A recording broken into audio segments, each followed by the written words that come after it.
সাধারণত এইসব গাড়ি রাস্তায় তেমন একটা দেখাই যায় না। হ্যাঁ, হ্যাঁ। বেশিরভাগ সময় প্রজেক্টেই চলে। হাতের মতো গাড়ি কোথা থেকে আসলো? হ্যাঁ, সেটাই কথা।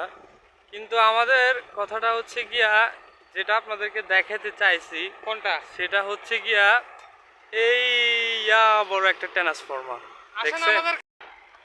তো এই সেই বিশাল বড় একটা ট্রান্সফরমার, যার ওয়েট হচ্ছে গিয়া আপনার এই 200 টন প্লাস। চাইনিজ তো ওরা একটু কমই দেয় ওয়েট, কিন্তু আমরা লোড নেওয়ার পর আমরা বুঝতে পারছি যে এটা 200 টনেরও অধিক আছে।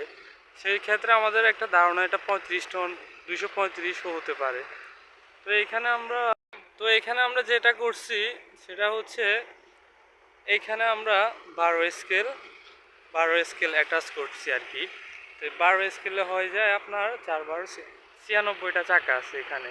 দেন এই পাওয়ারটা বাদে পাওয়ারে আছে আরও 12 চাকা। হ্যাঁ, এই পাওয়ারটা কিন্তু মার্সিডিজ বেঞ্জের, ঠিক আছে। এটার হর্স পাওয়ার হচ্ছে 600 সামথিং, আমার ঠিক মতো মনে হচ্ছে না এখন। এ হচ্ছে সেই বিশাল বড় মালটা। এই ভারী মাল নিয়ে না অত দ্রুত চলা যায় না। হ্যাঁ, এই ভারী মালটা নিয়ে একবারে ধীর গতিতে আপনি দেখতেছেন। আমি যদি একটু তাড়াহুড়া করি, মানে মিডিয়ামলিও হাঁটি না, এই গাড়িটাকে ওভারটেক করে চলে যেতে পারবো। তো সেক্ষেত্রে সাইকেলওয়ালা কোনো বিষয় না।